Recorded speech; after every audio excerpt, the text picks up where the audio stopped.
Greetings to everyone, and thank you once more for joining our Africa for Palestine webinar series. We really appreciate your support and we appreciate you coming and being the wonderful audience that you are. Um, and really just want to say that tell others as well that you are watching this webinar series, that it's informative, it's fun, and all those really nice things. Today is the 1st of May. It's May Day. It's Workers' Day, Labor Day, and what many would call in other countries, in other parts of the world, really a Workers' Day. And we are having this special webinar series, webinar episode today to speak about marking the May Day. And we are joined by an activist and a comrade, Banganayi, to speak about the May Day and its really implications on worker solidarity, worker strength, and so on. Comrade Clever, how are you? I'm fine, Comrade Abi. How is it? I'm fine. Yes, thank you so much for having us. And also, I want to say thank you so much for the great work that you guys are doing as Africa for Palestine. It's one of our causes that we also have adopted in our federation, the Mother Federation, World Federation of Trade Unions, as well as in the Trade Union International, which I represent. Palestine is one of the causes that workers around the world have taken as part of their struggles. But thank you so much for having us on your platform. I hope you are well there. Thank you so much. I'm great. Comrade Clever is the Information and Publicity Officer of the Trade Union International Public Service and Allied, TUIPS&A, which is an affiliate of the World Federation of Trade Unions with over 93 million members. He also serves as the Deputy Secretary General of the Friends of Cuba Society in Southern Africa. Comrade Clever,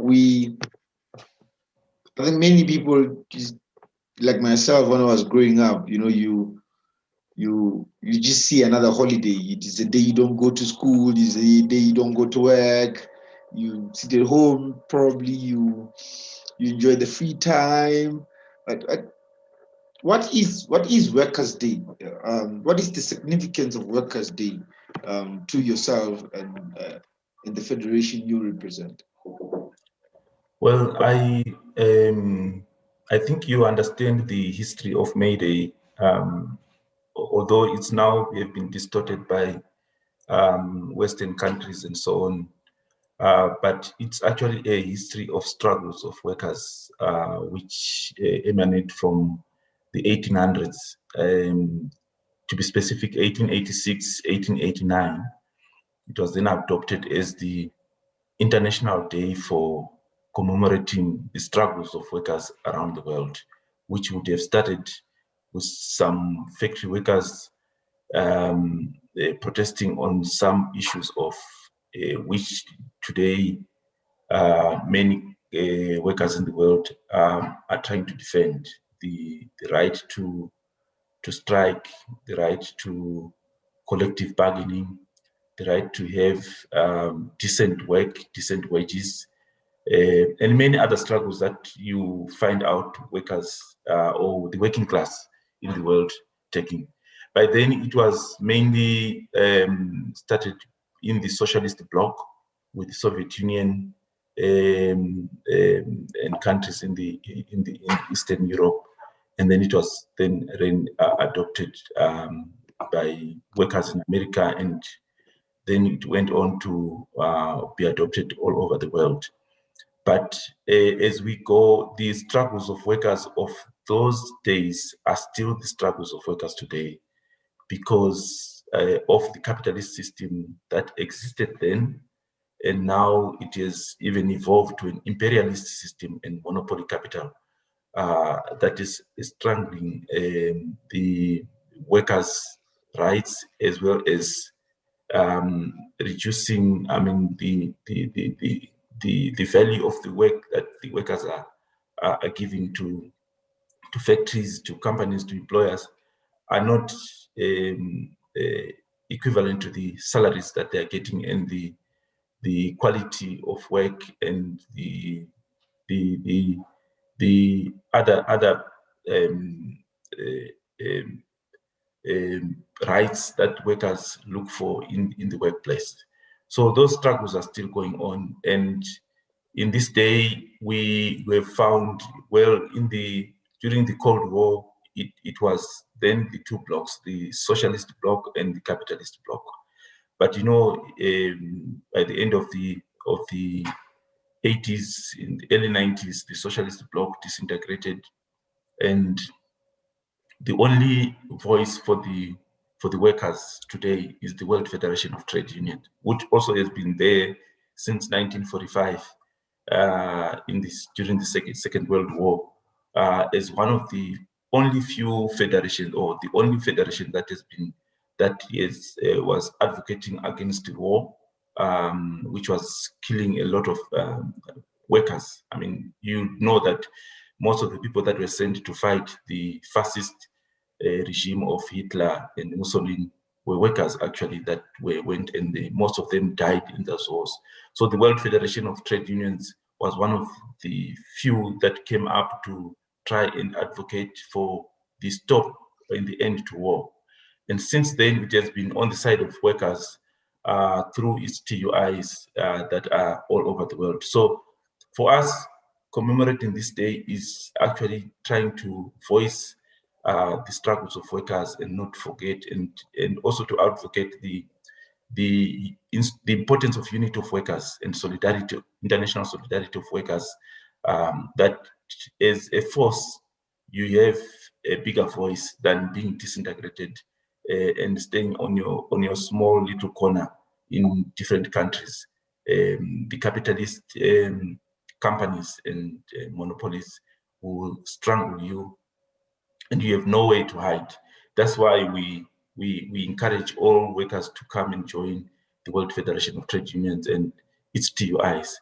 Especially on our side, we represent the Trade Union International, which represents the workers in the public service. Currently now, during COVID-19, it's most of our workers that are in the front line in fighting COVID-19 pandemic, the nurses, the doctors, the police, your security, your ambulance workers, all these people that are fighting. But we've also seen, just because of COVID-19, there is a call for unity of workers around the world, because now we've seen the true colors of the capitalist world.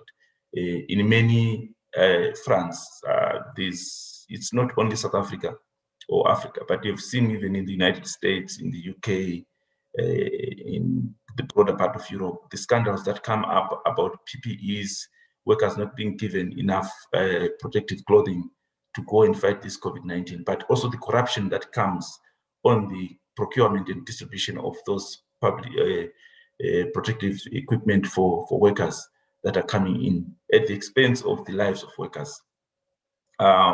We can't forget, currently now, I think we, as part of this webinar, we should also try and say, want to pay our solidarity to the workers in India.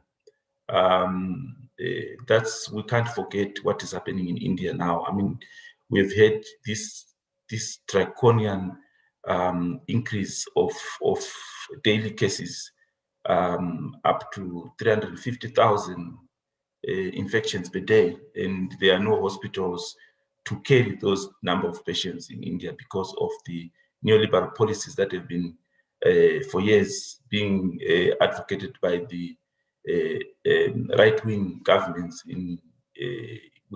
under the leadership of Prime Minister Modi in India. We've seen this devastating part, and there's a call now for all workers in the world to pay solidarity with this, to send the equipment, even people who can go and help with the with patients in India. But we want to pay our solidarity to the workers in India and the Indian people, so that they can hold on and then get over this pandemic that is ravaging the country.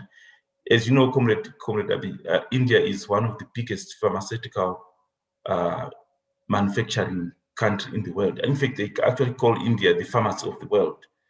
But it's ironic that the vaccines are being manufactured in India, and the Indian workers don't have access to those vaccines, because those vaccines are being shipped to Europe, they are being shipped to the United States, to the countries that have got bigger pockets. They've bought these prepaid the vaccines for their own people.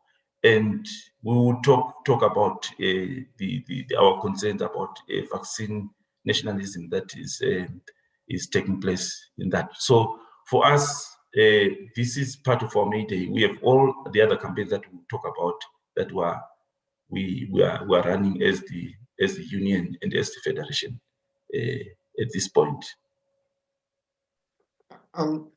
You've spoken a lot, Comrade Klep, about the historical perspective of MayDay and worker solidarity. But to those who probably are the audience of this webinar, and those who are watching and listening to us, those who are in workplaces, what is the importance of being organized? And we see this trend in the world that trade union movements in the workplaces is really, the numbers are really dwindling. So what is the importance of workers to be organized? I think it's a very good question that you're asking, Comrade Abi. The importance of being organized as workers is that, first of all, we should understand that the employers themselves, the bosses and the capitalists, the owners of means of production in the world, are much organized. They know what they want. They are much organized. They've got the objectives of maximizing profits. That's the objective of the capitalist world, to get value from workers and maximize a profit in that way. And therefore, for workers to be united is just to increase our strength and our voice, so that when we go to negotiate with the employers or the bosses or the owners of means of production, our voice is much bigger. It will be much difficult for people, for unions, or for even a single worker to go and negotiate his conditions of work, his salaries or his wages on his own. But if you are 3, you are 4, you are 5, 620 or so of yourself in a company, but if you extend that to an organized union, you would understand that there's issues of solidarity that would come up with the other workers that come from other factories, but also with other unions that are organized. And therefore, you will be able to go and negotiate in an organized way through the means that have been provided. In different countries, it differs. In South Africa, it's better because the constitution of the country recognize the labor movement and the rights of workers, and therefore it's in the constitution. And therefore there are some platforms where workers can go and negotiate with employers their demands, whether it can be the conditions of work or the wages that they want to, but as a force. If the negotiations collapse, there are some other avenues that people take through, where there's some bodies that have been created in different countries. It will differ as well. And if those fail, then workers can go on strike. And the only power that the workers have got is their labor. So they can withdraw the labor. And when they withdraw the labor, you understand what is the consequence of the profit of different companies. And therefore that makes it much stronger for workers to be able to negotiate that. So the consequences, the workers can withdraw their labor, and therefore when they withdraw their labor, the employers will start to try become or negotiate at a better way. But if you're only a single union or a single person, in effect, you would not be able to do that. So that's the power that we have, is the power of labor, that workers can be able to withdraw their labor if the employer is not coming up on board with the demands of that. But that's the first one. The second one is also solidarity. There's so many causes, social causes and social ills that are happening in the world. Workers, when they are united and they are together, they can be able to pledge solidarity with other workers around the world. Even if the workers in South Africa or in Lesotho or in Ghana or in Ireland are not affected by that, but they can pay solidarity by raising their voices through pickets and so on, that will actually try and give the communication and spread the word of the demands of their fellow workers in different countries. So there's issues of solidarity that comes with it. The solidarity issues also will come with other issues that will workers also work on. It's only on not their own demands, but also to pay solidarity with other workers. So we talk of issues of the struggles of people in Palestine. It will be more effective when you've seen unions and federations like COSATU in South Africa and then in other countries in Europe, when they come and they pledge this solidarity. This message is more louder in this case when we have solidarity of workers together. So the unity of workers is very, very important, and it's very important for workers to come in an organized way. We have also seen, I think, Comrade Abi, you've seen, this is a world thing, but you've seen it in South Africa. Take example of the Uber drivers. The Uber drivers in South Africa, they are using an app which the Uber company has created. And these workers, if they are not organized in a union, they will not be able to face the exploitation that they have, because there's a lot of exploitation. The company is making so much money, and there's millions of Uber drivers in the world. And we have seen the effect of them not being organized, what has happened to them. They can't now voice their thing. So it is very important for these workers to try and get into an organized part. And if they withdraw their labor, you would understand what happens with the company. It's either they lose customers, customers go to another company where it's not striking, and so on. So these are some of the things that are important for workers to be organized and be in unions or in federations. Clever. Many who, and you said this in explaining the origins of MayDay, many really do associate Workers' Day with the ideological perspective of Marxism and socialism and so on. And it's very interesting to see, because organization of workers trumps through ideological lines. In the United States, there's a famous something they call the mafia on truck drivers that are organized by the mafia that are not ideologically inclined to Marxism and socialism. But what I want to ask is, to what extent is it effective to have workers ideologically inclined to socialism, to Marxism, and to international solidarity? To which extent is it effective in the workplace and generally in the international solidarity front?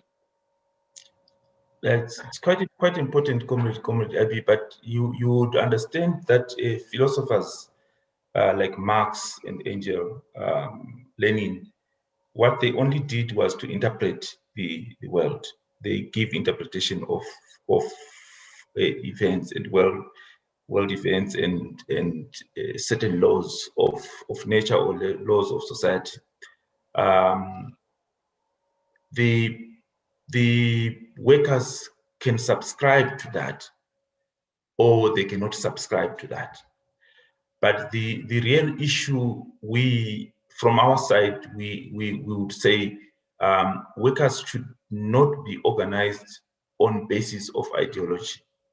Workers should be organized on basis of class, because this is a class struggle. So when you talk about class, it doesn't matter whether you are religious or you are not religious. The issue of class is the issue that workers understand. They are a working class. So working class as a whole are organized in a way, and there's the people who own the means of production, who are organized, who are the employers, and so on and so on. So in this paradigm that we see on the other side the employer, who is the enforcer of whatever he wants the workers to do, and we see on the other side the workers who are pledging their labor. So it's a class issue. So we would say we want workers to be organized on a class-oriented labor movement, which actually tells you that as long as there are these differences, that some people own the means of production and some are people who actually used as to give their labor in making other people or other organizations to make profit out of them. There are always going to be the issues of class. So we would find that in our organizing of our work around the world, we have workers that come from Palestine. We have got workers that come from Middle East that are not even Marxist oriented, but they know that they are organized in a class oriented labor union. So our issue is really about workers are organized because they are a class of they are working class, and therefore it is in class-oriented orientation that we want to preach, or want to give to the workers, that you are, all of you, as long as you go to work and you get a salary, you are a class of workers that are giving their labor every day. If we withdraw that labor in the work, at the workplace or wherever you are, the bosses will start getting profit on that.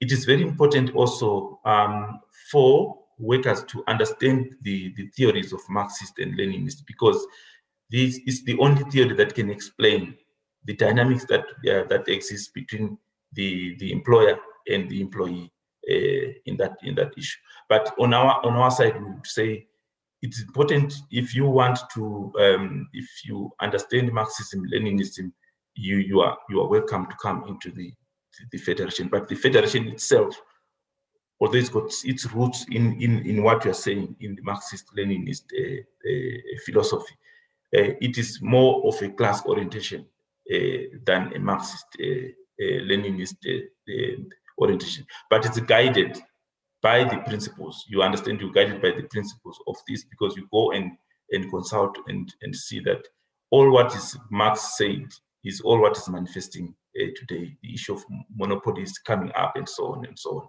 are coming up. But we really would want to organize workers in a class orientation than in an ideological part. But when the workers are in that class, then you can then start giving the ideologies which most of them would definitely be aligned to the leftist ideology, the Marxist-Leninist ideology of the class-oriented union.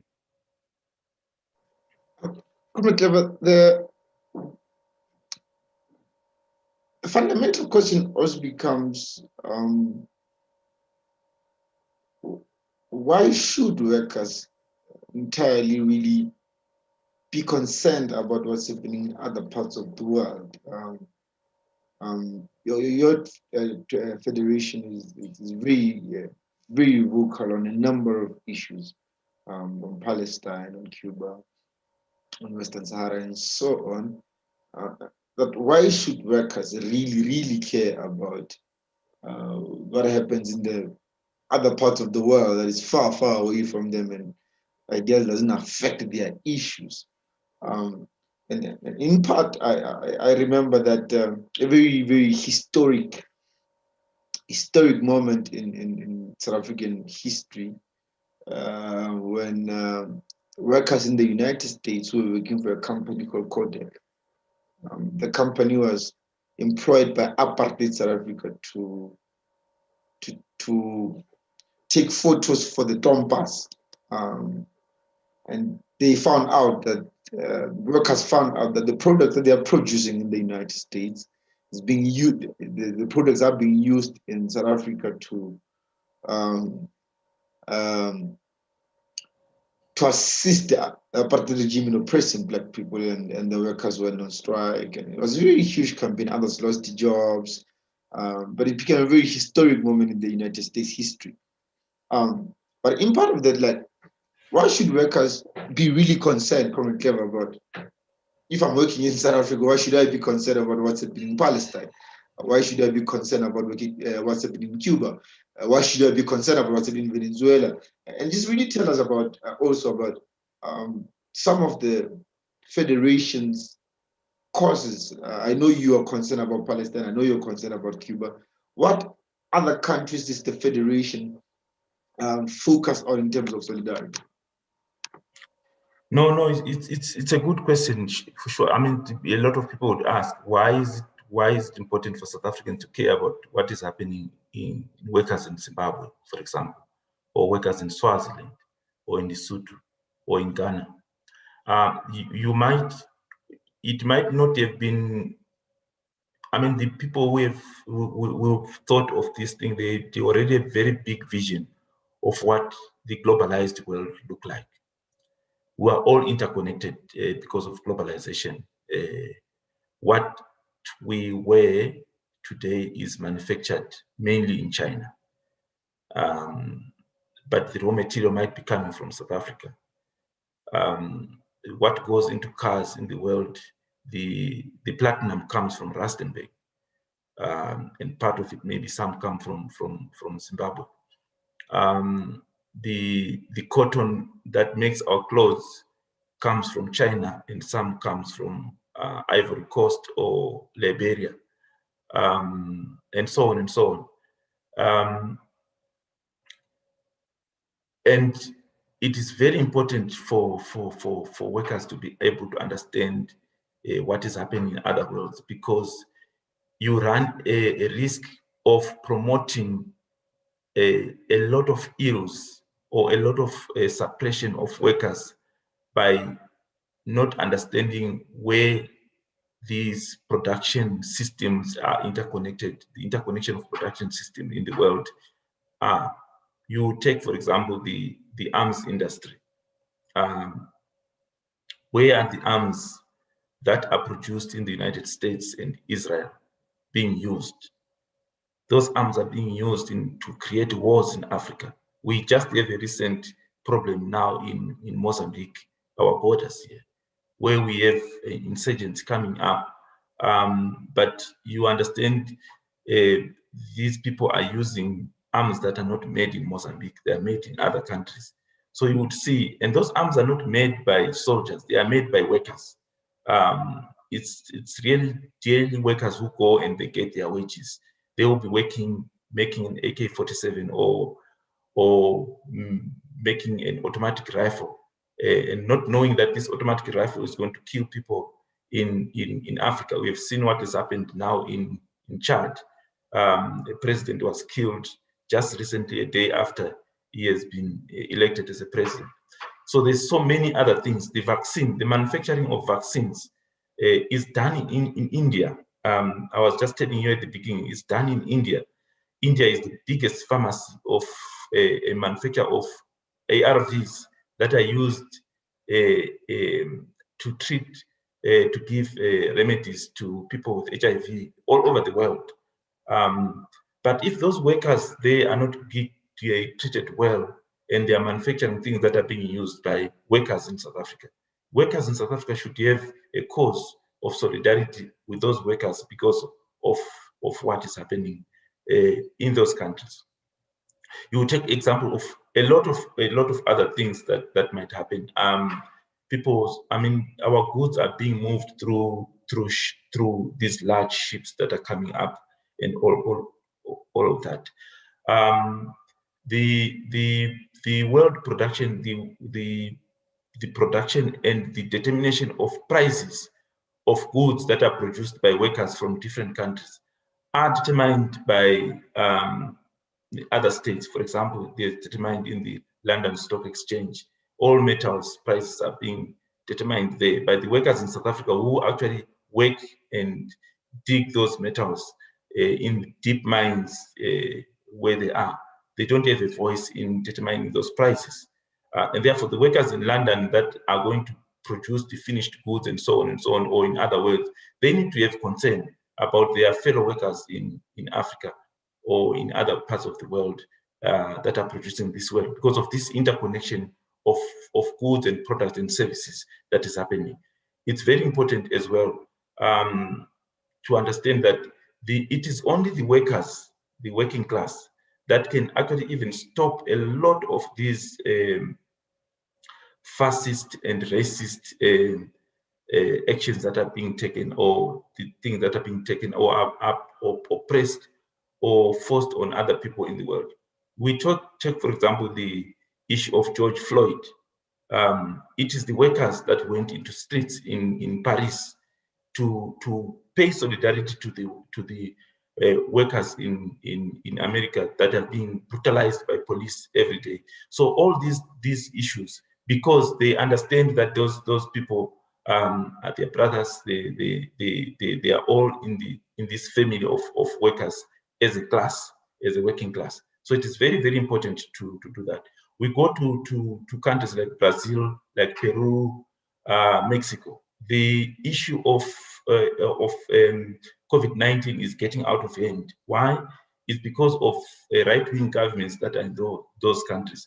If we in South Africa don't go into the streets to protest, our fellow workers there in Brazil are going to be, most of them, like we understand, the death rates are so high, the infections are going up, and therefore we need to pay solidarity so that when people go to these multilateral organizations like United Nations and World Health Organization, they can be able to defend those workers by putting some measures, or that could be followed by those different.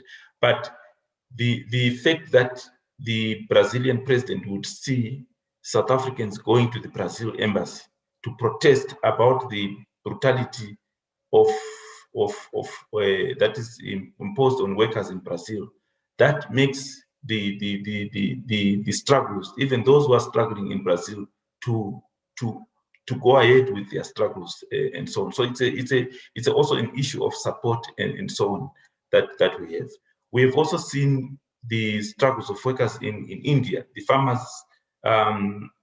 strike that has gone almost now a year and a half because the Indian government is wanted to take away the rights of farmers to determine their price and where their goods could be sold and who could buy, and give that to corporates. We've seen also struggles of workers in Colombia about water. Water is being privatized in Colombia and many other countries because people want to send big corporates like Coca-Cola to go and get those rights of water, and then they sell the water to people. So those struggles that those people are having could be the same struggle that we would have in South Africa because of the monopoly and transnationals that are working all over the world. So it's very, very important for us to make sure that we unite and we listen and we pay solidarity to those struggles of those workers in there. The issue of release of Cuban 5 from prison that were imprisoned by the United States for almost 16 years, some went more than that, was because of workers around the world who went onto the street every month to US embassies. It was workers who actually were in solidarity with workers in Cuba to release those Cuban five. So we can mention so many. The apartheid dismantling in South Africa was because of so many workers in the world, in Europe, in the United States, in Africa, that went on the street to condemn this system of apartheid in South Africa. So there's so many examples that we can give just to say, why should workers unite? Why is it important for solidarity, of international solidarity of workers around the world?